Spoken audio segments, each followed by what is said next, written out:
ಪ್ರೀತಿ ಒಂದು ಸುಂದರ ಭಾವನೆ. ಇದು ಪ್ರತಿಯೊಬ್ಬ ಮನುಷ್ಯನ ಜೀವನಕ್ಕೆ ಇಂಧನ ಇದ್ದ ಹಾಗೆ. ಇದೇ ಪ್ರೀತಿ ಅತಿಯಾದರೆ ಅದು ಬಂಧನ ಕೂಡ ಆಗಬಹುದು. ಈ ಲವ್ ಸ್ಟೋರಿ ಅಟ್ಯಾಚ್ಮೆಂಟ್ನ ಬಂಧನದಲ್ಲಿದ್ದ ಒಬ್ಬ ಸಾಮಾನ್ಯ ಮನುಷ್ಯ ಅದರ ದಿಕ್ಕನ್ನು ಸರಿಪಡಿಸಿ ಹೇಗೆ ಅಸಾಮಾನ್ಯ ಸಾಧಕನಾಗ್ತಾನೆ ಅನ್ನೋದಕ್ಕೆ ನಿದರ್ಶನ. ಇದು ಒಬ್ಬ ಪಂಡಿತರ ಕಥೆ.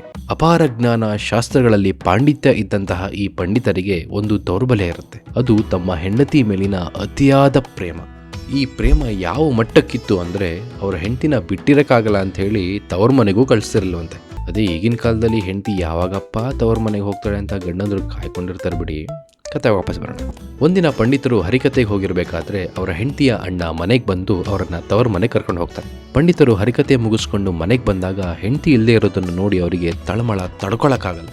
ಅವರು ಹೆಂಡತಿನ ನೋಡ್ಲೇಬೇಕು ಅಂತ ಹೇಳಿ ಭಾರಿ ಮಳೆ, ಗಾಢ ಕತ್ತಲೇನು ಲೆಕ್ಕಿಸದೆ ಅವ್ರನ್ನ ನೋಡಕ್ ಹೊರಡ್ತಾರೆ. ದಾರಿ ಮಧ್ಯೆ ಬೋರ್ಗರೆವ ನದಿ ಹರಿತಿದ್ರು ಜೀವದ ಹಂಕನ್ನ ತ್ಯಜಿಸಿ ಹಗ್ಗ ಅಂತ ಹೇಳಿ ಹಾವನ್ನ ಹಿಡ್ಕೊಂಡು ಸಾಹಸ ಮಾಡಿ ತವ್ರ ಮನೆ ತಲುಪ್ತಾರೆ. ಪಂಡಿತರನ್ನು ನೋಡಿದ ತಕ್ಷಣ ಅವರ ಹೆಂಡತಿ, ನಿಮ್ಗೆ ನನ್ ಮೇಲಿರೋ ಈ ಅತಿಯಾದ ಪ್ರೀತಿಲಿ ಅರ್ಧ ಆದ್ರೂ ರಾಮನ ಮೇಲೆ ಇದ್ದಿದ್ರೆ ನಿಮ್ಗೆ ಇಷ್ಟೊತ್ತಿಗೆ ಮುಕ್ತಿನೇ ಸಿಕ್ತಿತ್ತೇನೋ ಅಂತ ಹೇಳ್ತಾರೆ.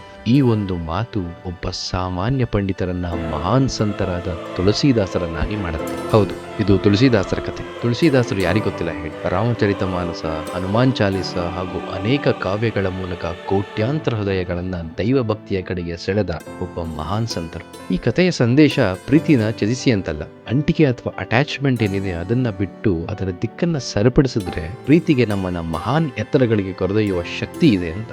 ಪ್ರೇಮಿಗಳ ದಿನಾಚರಣೆಯ ಶುಭಾಶಯಗಳು.